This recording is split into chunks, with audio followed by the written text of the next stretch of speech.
Hello, and welcome to another episode of Barely Contained, the podcast that takes a deep dive into the world of online showbiz journalism. My name is Matt Withers, and I'm once again joined at a safe social distance of 57,936 metres by Chris Beckett to pore over some of the latest celebrity stories from across the information superhighway, including Princess Diana's posthumous Megxit fury, Peter Andre's chilled birthday celebrations, and Scarlett Moffatt's Noel Edmonds spectral sightings. Let's go.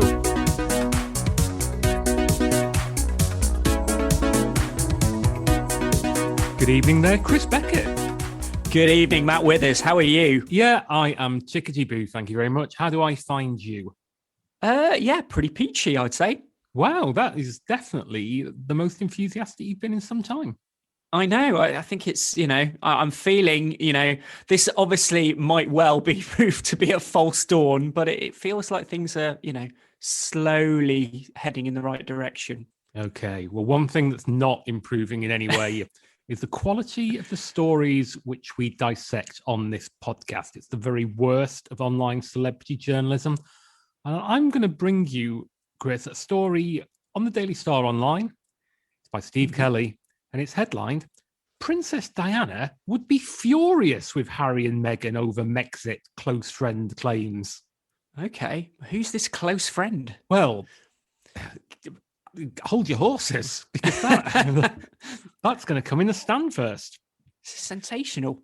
Fashion designer Roberto Dvorak believes the late royal would have been incensed by Prince Harry and Meghan Markle's decision to step down from their senior roles within the family. Well, have you ever I heard have not heard of him. Literally never heard of him. I mean, for one, am glad that we've finally woken up to the importance of experts in this country. Princess Diana would have been furious, Prince Harry, over his decision to quit royal duties, a close friend has claimed. I presume that means furious at Prince Harry, but yeah. The people in this country have had enough of prepositions, Chris. Yeah, I mean, let's not worry that the fact that this story has been on the website for a number of days. I mean, they should really have sorted it out by now. Fashion designer Roberto Dvorak believes the late royal would have been incensed by Megxit, which saw the Duke and Duchess of Sussex step down from their senior duties. It's a good. I don't think it would have been top of her list of grievances. No, I would imagine that were she in heaven now compiling a list of things that have irked her. Yes. I would imagine that being just referred to as the late royal as her second mention possibly would have done it. Yeah. I think that would probably have ground the former royal gears. Prince Harry, 36, and wife Meghan, 39, were officially stripped of their patronages last week, having moved to a Californian mansion in the US in June last year. Californian mansion. Where's California? Which? Hang on. Which California are we talking about here? Yeah, is it the one in Shropshire? So, having moved to a Californian mansion in the US in June last year, Prince William is thought to have accused his brother of being highly disrespectful over his attitude towards his nan, the Queen, 94, leaving him, quote, really sad and genuinely shocked, a source claimed. I'm sure they're always calling her nan. So down to earth. Yeah, she, no airs and graces around Her Majesty Queen Elizabeth II. Long may she reign. Roberto, who also claimed Harry was the Queen's favourite grandson, told Spanish magazine Hola, for the crown, what Harry has done is unforgivable. You cannot... Could you tell us about that magazine again? Hola! I'll let you into a little secret, Chris, for you, the listeners. During you used to work in housekeeping. During this past year of lockdown, I've been doing a Spanish course on Duolingo, and hola means hello. Wow. Not a money was misspent there. Anyway, Roberto goes on. You cannot exile yourself and collect money from Netflix or Disney and also want to continue collecting from the state for your performances for the Crown. And that's a bit confusing there because he's talking about his money from Netflix and his performances for the Crown, but he's obviously referring to the Crown as in the actual royal family. Yes. As opposed to what I imagine the Daily Telegraph would call the internet-based television streaming service and the show about the royal family they make. Yeah. Because he's not in that. It's, it's ambiguous. It's confusing. You cannot live in a mansion in Montecito, California and sign millionaire commercial contracts and also want to receive money from the public coffers or continue to represent the Crown. Not. I mean, let's obviously call our lawyers about this, but not to you cast any aspersions on the quality of Ola's reportage, but something about that quote. It's almost as if he's saying exactly what someone would want him to say from the specifics of the mansion in Montecito, California, which I'm sure, anyone you spoke to would immediately reference. Yeah, it's like those, those onlookers you hear who give the absolutely perfect description of something that they've seen, or indeed the family of a victim of something who says something like, we feel that justice has kicked us in the teeth. Yes. Megxit was confirmed by Buckingham Palace last Friday following a 12-month trial separation. Yes, get Megxit done. That was the big slogan, wasn't it? We all remember that one. Following the announcement, Harry and Meghan said they would provide, quotes, continued support to the organisations they have represented, regardless of official role. We can all live a life of service. Service is universal, their statement added. However, Dvorak called the couple's words shameful. The Duke of Cambridge, meanwhile, is understood to be, quote, very upset by what has happened in what he described was, it's a bit blah, blah, blah, in what he described was, quote, insulting and disrespectful to the monarch. Yeah, it doesn't really scan that. The Sussexes, the SUSSEXES apostrophe S explosive interview. Wow. The explosive interview of which we have no knowledge of what they say at the time of recording, with TV chat show Oprah Winfrey is set to reveal the pressures of royal life. It is due to air on US network CBS on March the 7th, the same day as the Queen's annual Commonwealth broadcast. And by the time this comes out, we might all have heard it. Yes, Chris, I'm on tenterhooks. Yeah, I can imagine.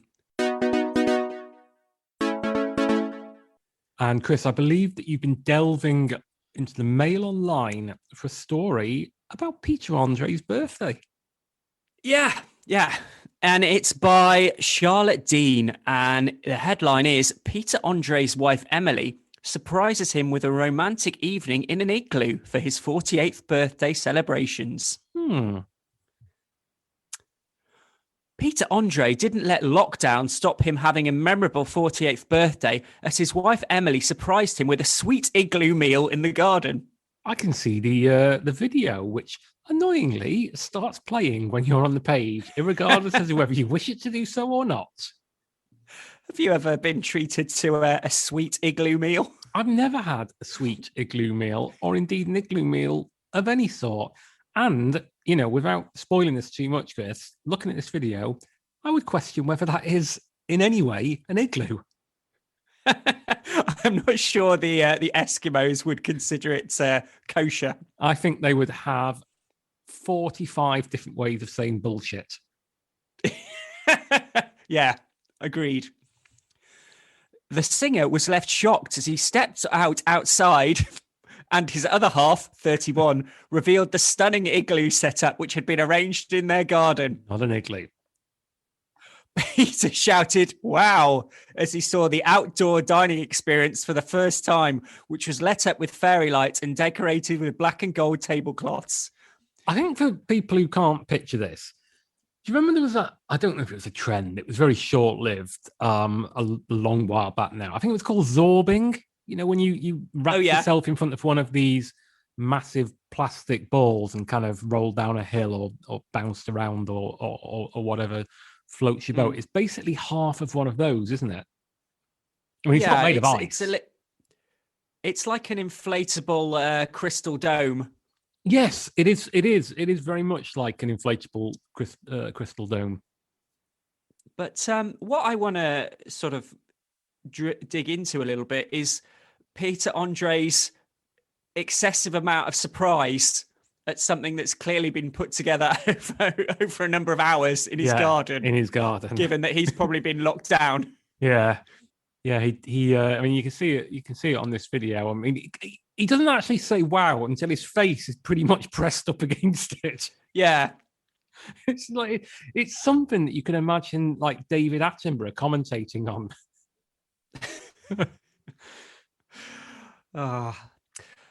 The table was positioned underneath a candlelit chandelier, and Peter could be heard telling his wife, "That's amazing. This is next level. Thank you so much." Oh, the accents are back.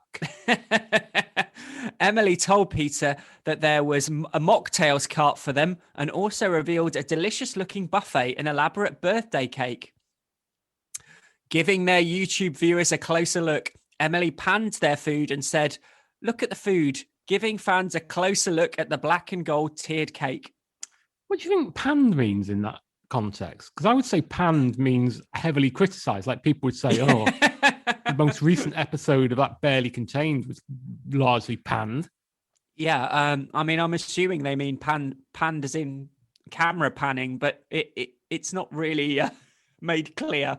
He goes, imagine him going, "Wow," and walking in, and she's going, "Yeah, this food is shit." What I prepared for you, absolute bollocks. I've just been to Greg's. I'll be honest, Pete. I spent all the money on this half a zorb. Emily had organised a platter of Greek food for Pete's birthday meal, including pita bread and hummus, falafel, stuffed vine leaves, olives, and cured meats. So you're calling it pita bread? Maybe I'm just so used to saying Peter Andre that I've kind of got that in my head. Are you more of a pitta man? I would very much say pitta every time. Pitta. Absolutely. Let's call the whole thing off. Yeah. Pete said, "This is my type of food. I love that. I'm totally blown away. I did not expect this. It's not even my birthday until tomorrow." You can almost imagine him. After enjoying their romantic evening privately, Pete and Emily later updated their fans and told them the experience had been unreal. Yeah, it's really such a private birthday experience, isn't it? Shared on YouTube, videoed with Instagram updates. The couple share children Amelia 7 and Theo 4. Peter already has children Junior 15 and Princess 13 from his marriage to Katie Price. The following day, all of Pete's children gathered around in the kitchen as he opened his presents from the family. He told the camera, "I couldn't ask for anything better." He really does live in the Truman Show, doesn't he? The birthday celebrations come after Princess risked the wrath of her father by posing for a glamorous photo in full makeup and fake lashes. Princess appeared in the snap alongside her mother, 42, and younger sister Bunny, 6, on Sunday. Peter, who co-parents Princess and son Junior with Katie, is said to have disapproved of the former glamour model letting his daughter seem older than her years with heavy makeup in the past.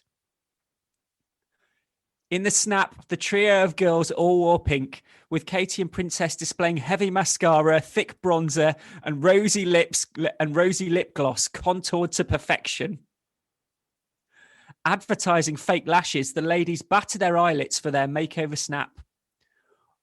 Bunny's look was subtle in comparison, seemingly adding a hint of gloss and a whisper of mascara to her own look. She's 6, yeah, so she's decided to go for a more subtle look. Natural is best, she thinks. Me and my gorgeous girls all in pink was the caption.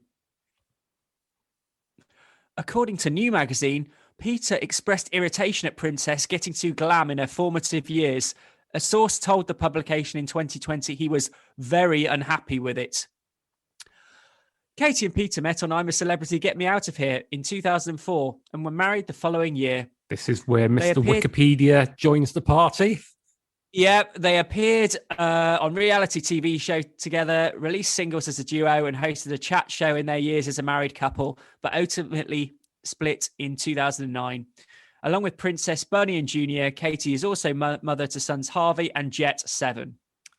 Do you remember one of do you remember one of the singles they released together? We played a little excerpt of it on this podcast in the past. Oh, I'm embarrassed to say I don't. I think it was called A Whole New World. Oh, okay. What is in the Aladdin one? I think it was.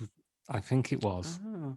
Well, we can, maybe dig back into the archives, as all our listeners can. Absolutely, they're all very much there. Individual time capsules from a litter tray of showbiz journalism. Now, Matt, I understand we're going to be revisiting a theme from our last episode with some more spooky goings on involving Scarlett Moffatt. Indeed, we are, Chris. This is back on the Daily Star Online. It's by David O'Dornan, and it's headlined, Scarlett Moffatt keeps meeting ghosts, and they look like Noel Edmonds.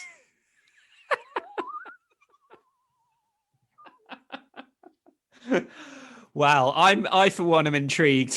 So last fortnight, we were talking about a story about Scarlett Moffatt and how if she met a ghost, she would be willing to have a relationship with her as long as it coughed up and took her out for dinner beforehand.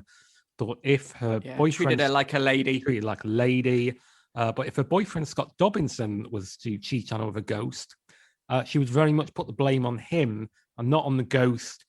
Because the ghost wouldn't necessarily know that Scott Dobinson was in a long-term relationship. So if anyone's coming to this afresh, you are now fully up to date on the Scarlett Moffatt ghost situation.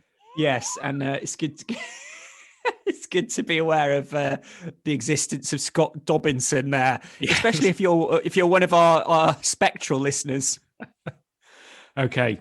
Telly star Scarlett believes she has a third eye and once met a spook that looked like Noel, but she believes ghouls are there to keep you company. Much like Noel in the 80s. Gogglebox star Scarlett Moffatt has claimed she met a ghost that looked like Noel Edmonds. She said she has seen a number of spooks since she was a kid, including one, the image of the Deal or No Deal host. I mean, image, absolute spit. I think this might have been ages ago. Doesn't he make like radio stations for cats now? No, I think he was. Yeah, I mean, the last thing I heard, he was doing the kind of it was some sort of machine that could cure cancer. He was suggesting. Oh, fair play. That is a better. Use of one's time. It couldn't obviously, but I mean. He's giving it a bash, and that's more than we're doing it, So fair play to Noel. It goes on. Scarlett, 30, revealed, you see, I'm not scared of ghosts because I think they're a bit like the emergency services. I feel they arrive when you need them the most. Yes, that's exactly how it works. 999. What service you require? Ghosts. Ghosties. Hang on. Do you mean Ghostbusters? No ghosts. Just need a ghost. So if you're feeling a bit crap, I think they keep you company. One really looked like Noel Edmonds. Is she saying that as an endorsement or is that good? I don't know. I have to say, he did I'm a Celebrity himself, didn't he, a few years ago? And for a man of his age, he is ripped. Yeah, fair play to him. Yeah, he's looking after himself. Noel working out down the gym with Mr. Blobby. Well, Mr. Blobby, I mean, if anyone has needed a gym membership, it's that guy. Former I'm a Celebrity winner Scarlett boasted that she has a third eye, which means she can see ghosts. Okay. And she reckons that being with them feels like getting an invisible hug. She said, you just open your third eye and let everything in. Your third eye is where you sort of like let all the spirits in and you let everybody come in. I think she has been probably letting the spirits in. I think she in very advance much of being interviewed. Has been letting the spirits in. Then there's a large picture of Noel Edmonds. Now, I'm not. Is it Noel Edmonds though? Well, I mean, I'm not saying it's an old picture, but he's at the joint TV Choice and TV Quick Television Awards in that picture. So it might be a few years old. She goes on. Doppelganger. I think you need to be more open with people, because if you're more open with your third eye, then you just see other things around. Yeah, they spelt that YA, like the young people. Yeah. Because I think I've seen lots of ghosts as a kid. The thing is, I was quite a lonely kid. I didn't have many friends, and I think the ghosts knew that. Yeah, and the bullies probably. Well, yeah, indeed. You've heard her talking about a third eye. And that's why they hung about. There was a few of them. It's a feeling, like a safe feeling. I never feel scared. It's a comfort feeling, like an invisible hug. You know, thanks to this story, I've now got the Genesis song Invisible Touch in my head. Oh, yeah. And probably will do for the rest of this It's a good one. Podcast. It's a good one. It's very jaunty. Yep. On her podcast, get off our territory, Scarlett. Yeah, come on. Come on.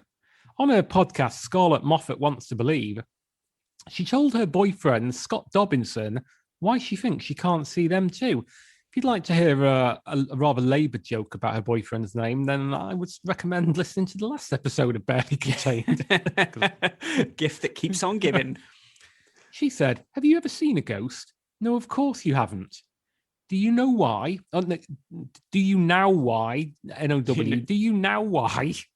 I don't know if that's a mistake or some kind of play on her Northumbrian accent. Because you're not opening your third eye. You need to open it to let things in. Because your third eye is closed, you're not seeing all the things around you. Like ghosts. Well, you know, it's a choice, I would say. And are you interested in hearing the comments that have been posted on this story before we wrap up? Yes, go on then. King Edward I said, I'd call that a nightmare. Mark Lee says, stupid story. Yeah, he gets a lot of thumbs up for that comment. He does, actually, yeah. And Little Villain says, has a third eye, all right. Her back eye. But now, I don't want to be too crude. Is that some sort of euphemism that I mean, I'm not aware of? I have never heard the phrase back eye before. Like you, Chris, I don't want to have to tick the dirty box for Apple Podcasts on this. So you know, one can only indulge in conjecture. Shall I look it up? Yeah, go on. Look on Urban Dictionary. Hang on. One sec. This is great. I'll great radio. I'll just fill time in. Yeah. Okay. Yes, it's it's as I suspected. Yes, not one to elaborate on. Fair enough. Okay. I think that would be a good moment for us to wrap up, Chris. Yes, I think we can reverse away from that. In the unlikely event that the preceding 15 to 20 minutes or so has given you a taste for the Barely Contained brand, Chris, how can one interact with said brand? Okay, well, if you want to engage with us, you could go to Facebook and visit our page, Barely Contain the Podcast, for all sorts of exclusive videos and other extras. Or you can get us on Twitter by going to at barely_pod, where you'll be able to keep abreast of all our latest releases. Wonderful. And with that, I think we will thank the listeners. We will thank the writers Thank you, listeners. of all those articles, the subjects of all those articles, and for one final time. Beautiful. Bye-bye. Bye.